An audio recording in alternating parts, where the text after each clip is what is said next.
Hello everyone. Good afternoon, ladies and gentlemen. I'm really happy to be in front of you, in front of the camera, to tell you a little bit about how we build a scalable video platform on AWS. Very briefly at the beginning, some organizational notes. Feel free to ask any question. You can use Ubilo, chat or Q&A.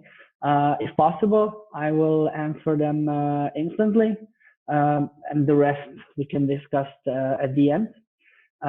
If you would like to know more, feel free to schedule a meeting with me. Also, you can do it in Ubilo, or just send me a private message on LinkedIn. If you will see any technical difficulties, if you will not hear me or see me, please also write me into the chat so I know about it directly and I'm not wasting your time speaking muted. Okay, that's it for the beginning. Thank you very much again for coming, and let's dive directly into. Let me briefly introduce myself and SNADNEE. My name is Ševčík, and I'm the CEO at SNADNEE. SNADNEE is a software house who's creating bespoke digital projects and tools, and we are specializing on development of progressive web apps on AWS infrastructure. For those of you who haven't heard about progressive web apps, it's really good time to learn about it, because this is probably going to be the next big thing. So the project I'm going to tell you today is Fitnessy. Fitnessy is a fitness video platform for women.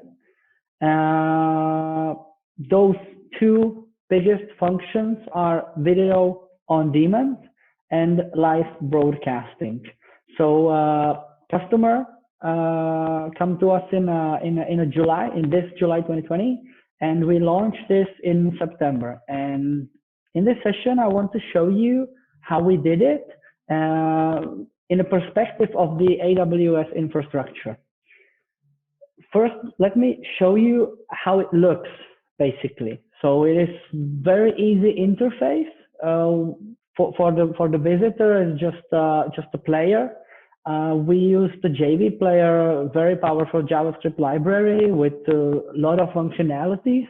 But for us, the most important thing was the ability to use it also for video on demand and also for the live streaming, which was super important for us. But basically, it is still very, very simple thing. The technology we use are also very basic. Mostly the backend is running on PHP. We use framework Laravel, the probably most popular PHP framework in the world. And for the front end, we use JavaScript with the framework Vue.js. Vue.js for us is very important because for this kind of project, its simplicity is very, very important. The database is a combination of relational database MariaDB and NoSQL database Amazon DynamoDB. So you can see there is nothing pretty special. I would say it is a regular web app done connecting front end and back end via REST API. So at the beginning, we didn't need anything special, and this app would be probably very regular. So what it means in terms of the AWS infrastructure. Firstly, I want to show you how we deploy these apps to AWS infrastructure. Let's say the basics. The basic app, I'm not speaking right now about the video converting and these things, but if you have just any web app and you want to put it onto the AWS, you can use our scheme. And instead of using the classic EC2 instance and installing everything by yourself. So let me tell you very quickly how it works. we use the Route 53 as a DNS resolver. Probably nothing special. So every request goes through the domain to the CloudFront. This is very common for us because the CloudFront is very cheap service, and so we can have it just in case, and it works really, really well. Then every request goes through API gateway, which is basically a reverse proxy. So it handles all the requests, and then depending on what the browser wants, we can go directly to S3 bucket, or we have to go through Lambda and then back to S3 bucket, or we can go to relational database or DynamoDB. So basically, because we don't have any EC2 instance, everything is go via services. So there is nothing rented 24/7, only the database that is running still. This is very important for us. Why? What's the difference than running just a standard EC2 instance? Basically, a lot of our requests can go directly to S3 bucket.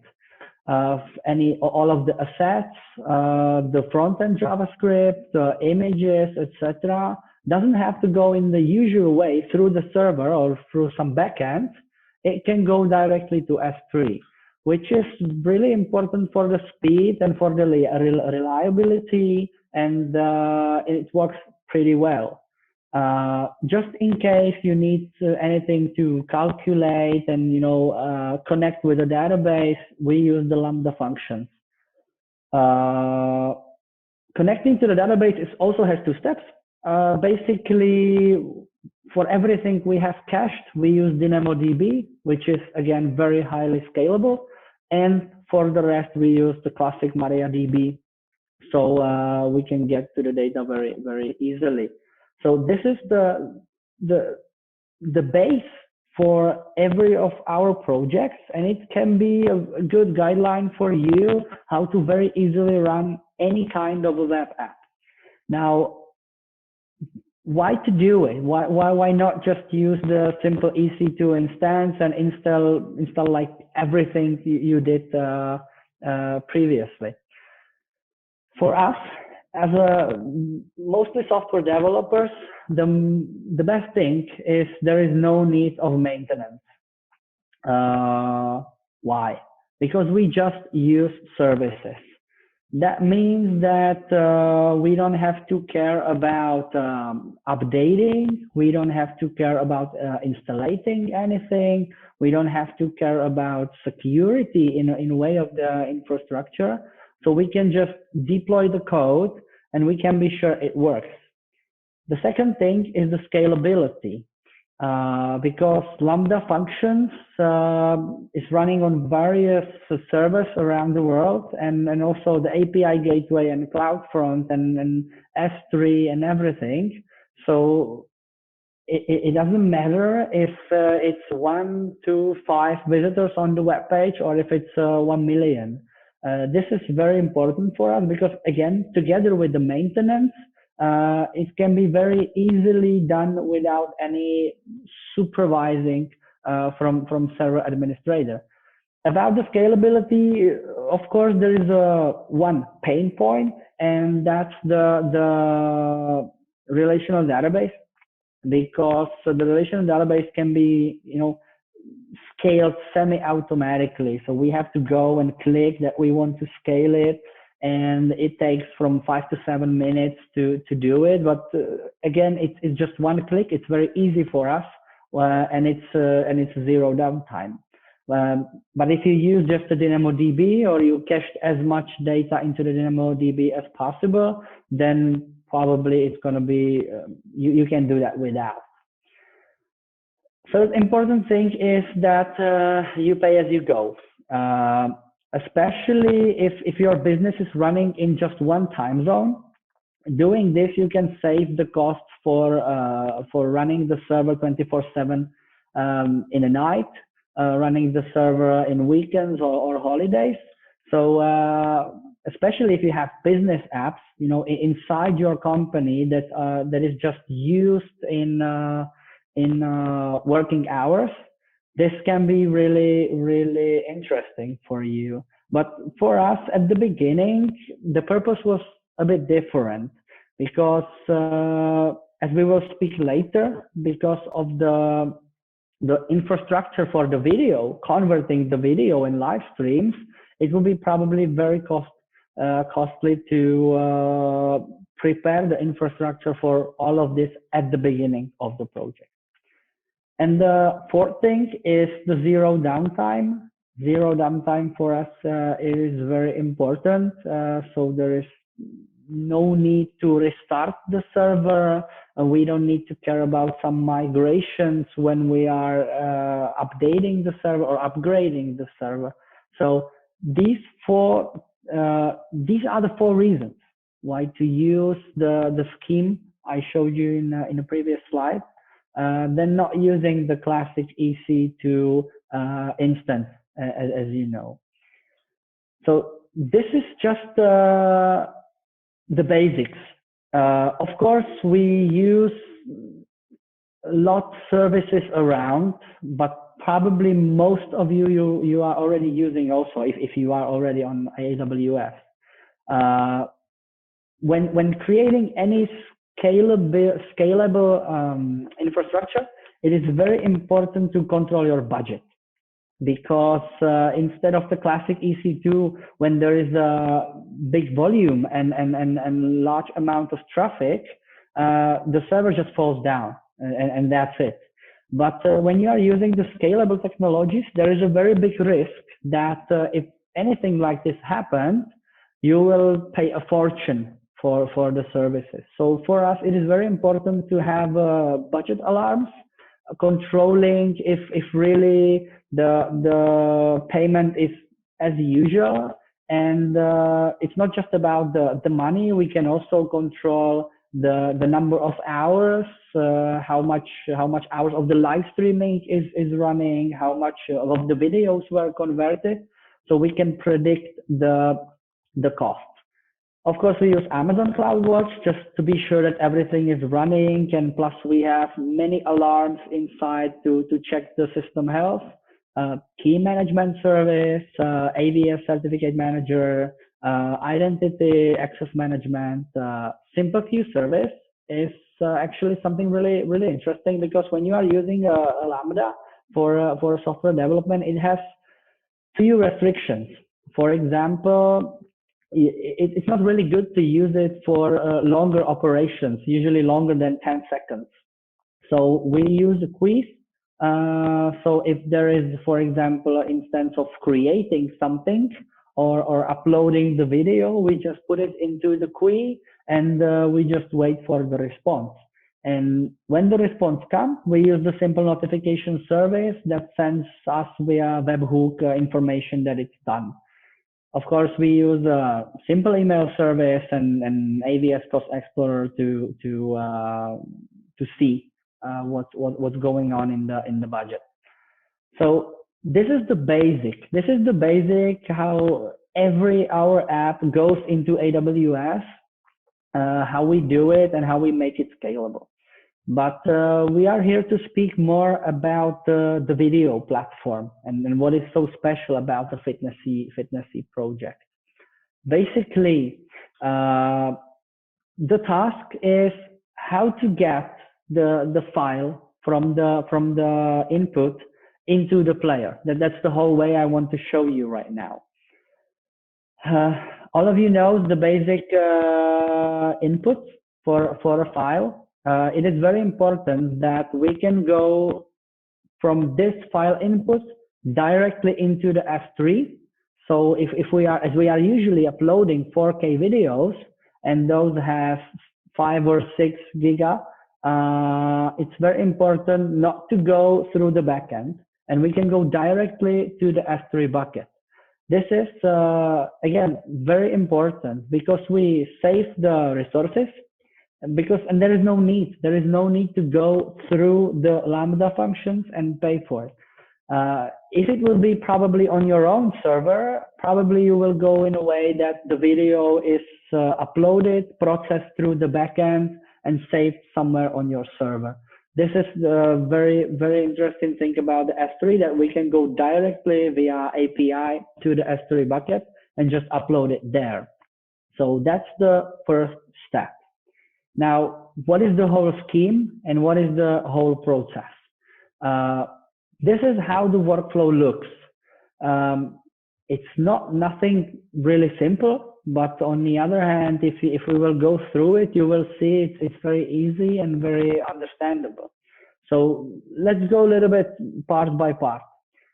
As I said, we upload the video file, the 4K file, directly into the Amazon S3. Once the 4K video is uploaded, we move it to the Amazon S3 Glacier. We do it because probably we don't need the source video anymore. And so it's just in case of some backup or restoration from the backup. And of course, Glacier is much cheaper than the classic S3 bucket. And from now on, everything is automated. That means that once the video is uploaded into the S3 bucket, AWS step functions just fire, and they send the information to AWS Elemental Media Convert. Media Convert is a AWS service that helps you convert the videos, especially the resolution and bit rates. What it means in terms of our project, that means that our client upload the 4K video, and we convert it into full HD, into what we have: 4K, full HD, HD, SD, and many bit rates, which then can be used by the viewers, to really use the platform on various devices. So that means you can play it on a mobile phone with a low internet, or you can play it on full HD monitor, just the 4K. So this is everything that the Media Convert will do for you, just very easily and automated. Okay, let's go. Then we have AWS Lambda, DynamoDB, CloudWatch, and Simple Notification Service. So that means the Lambda is controlling the whole process. We save the metadata of the video to the Amazon DynamoDB. So we have everything about the bit rates and information about it, and the playlist and whatever we need. Then we have CloudWatch, which is controlling in the background if the whole process is okay. And once the video is converted into multiple resolutions and bit rates, the Amazon Simple Notification Service send us an information that it is done, and this part of the process is okay. So to just briefly overview it, we upload the video, the 4K video, directly to Amazon S3 bucket. Then we convert it into multiple resolutions and multiple bit rates. Once it is ready, then we go into the AWS Elemental Media Package. What do the Elemental Media Package? It converts every of the video we've created earlier. So I mean, for every resolution and every bit rate, it creates very easily the HLS files. What are HLS files? HLS is a special format for a file type for videos playing through the web browser. So that means that you don't have one single MP3 video file. You have many HLS files. The reason is that it is encoded. That means that it is, let's say, harder to download it if somebody wants to steal it. And you have it on multiple parts. So people are able to go through the video without the need of having it loaded 100%. I mean, if you have the classic MP3 video and you want to go through, you have to download the whole file to be able to go through. But with the HLS, it's very easy to go from one quality to another quality, to go through the video and everything. Plus, it has some extra security. So once we have these, we again save all of the HLS files to Amazon S3 bucket, from where it is delivered through the CloudFront to the visitors. So it is a very basic way from uploading the video, converting multiple resolutions, and then converting into the HLS format and distributing to our servers. So why we do this? Why we choose this way of the converting? Basically, the most important thing for us was saving the hours of the developers. Probably we saved at least 600 hours of work. Maybe it would be even more, you know, after some testing and checking the whole process, if we would choose to do it by ourselves. Of course, you can program a code that will convert the video. You can have programs on it. You can also have converters for the HLS, but you have to connect all of these together with the server. And when we were estimating this, we were thinking like, yeah, that's a hell of a work. And it's connected with the second point, and that is that if you use this scheme, it is already tested and reliable, which is very important, because you just do your work, put there the video, and it magically appears finished, and it's fully automated. So there is no need to click somewhere again to check it and everything. You just upload a video, you wait, and it's done. And so for the client, it was really important at the beginning to save some of these hours of work. And the third thing is there was no need to invest into expensive infrastructure, because converting 4K videos, you really need some good computer. You really need, for example, a good server, and it needs to be prepared everything at the beginning, no matter how much money you're doing at the beginning of a startup.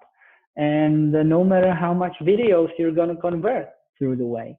And that's a very big difference, because when using this scheme and when using the AWS, you just pay per video.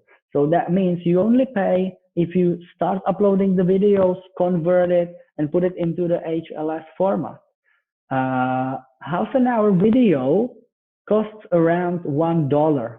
So it's nothing very special, and you can just run it and see if it makes sense or not, instead of investing into the whole infrastructure and computer that's going to be able to do all of these jobs.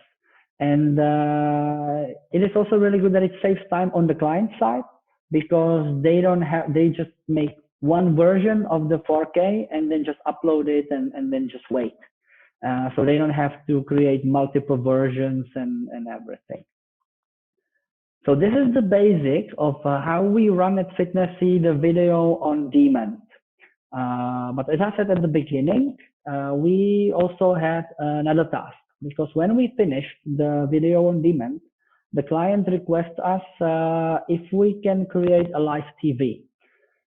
Live TV, in a way of programming it and setting up your own server and working with that prepared with all the infrastructure, it was probably a tough task. And we were really thinking like what we're going to do. And fortunately, we found out that the Amazon also have a solution for this. and it was really important. To give you a bigger picture, there are two possible ways that you can choose, and I will tell you which we choose and why. The first and easier solution is to use AWS Elemental Link. Elemental Link is a fantastic device.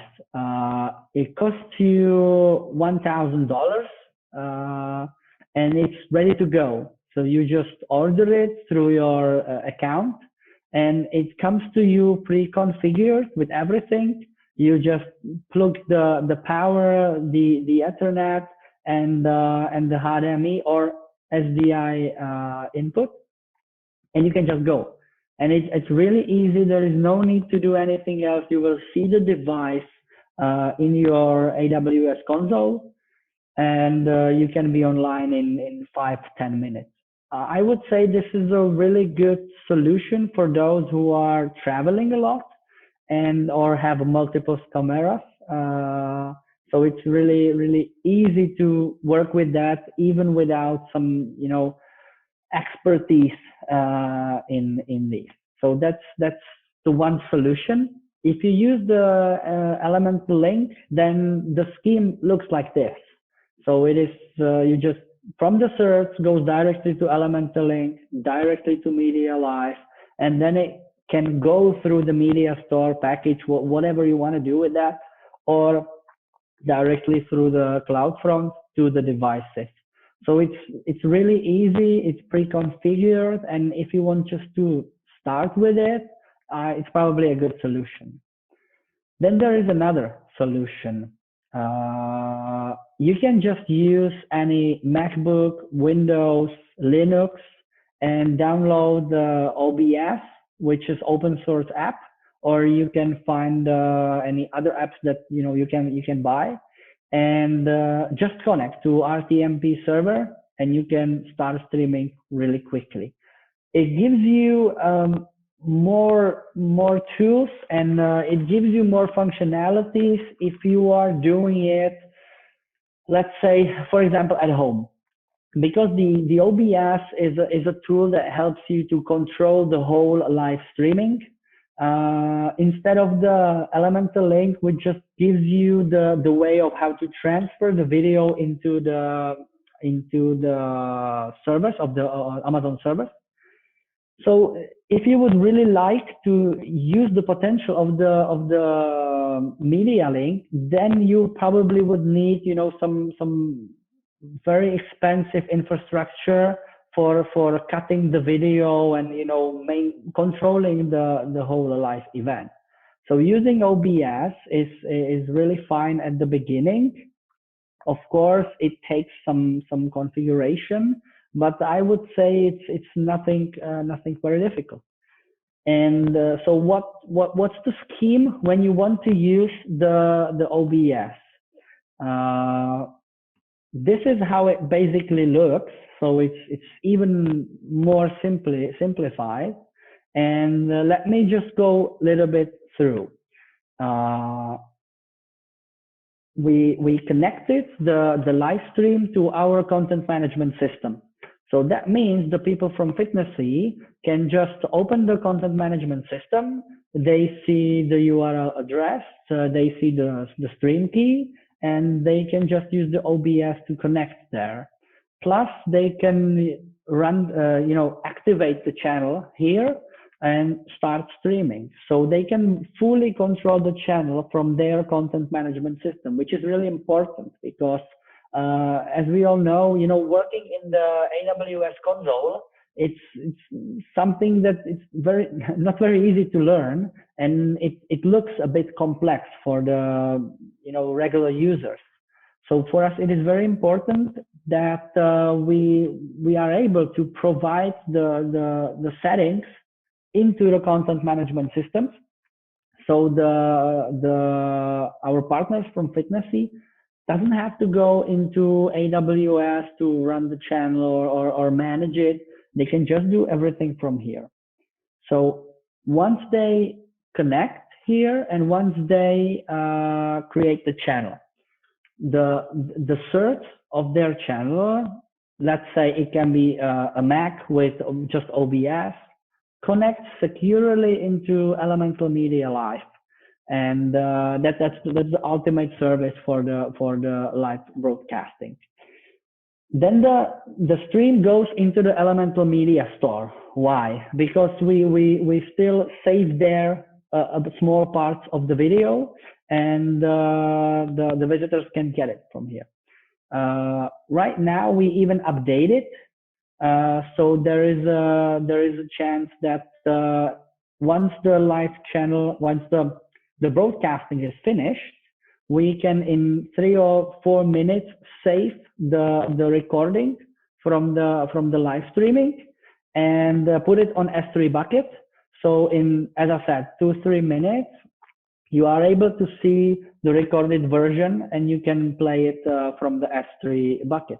And that's all of it. It's fully automatic, which is really important. So again, they just come to the content management system, they connect, they create the stream, they make the stream, and once it's finished, they just pause it, and it's saved directly, and it's directly presented to the visitors. So I'm streaming from the live channel search.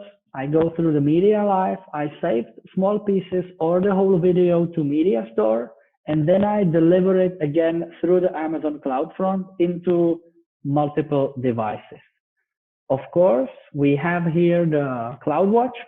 That means we can check if whatever happens. We can check if the connection of the internet of the input video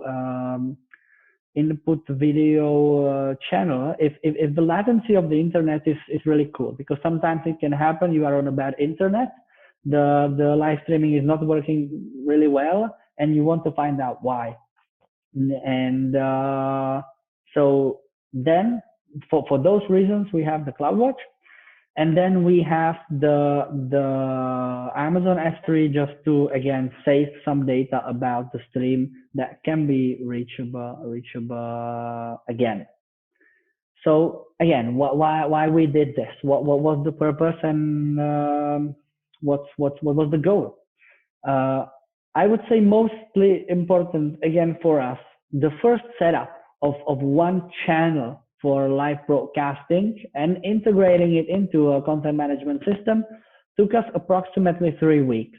Probably the integration will be very much depending on where you want to integrate it, but setting up the channel is pretty easy, and start to work with that is pretty easy. When the client requests us to, add 3 more channels, it just took us 3 more days.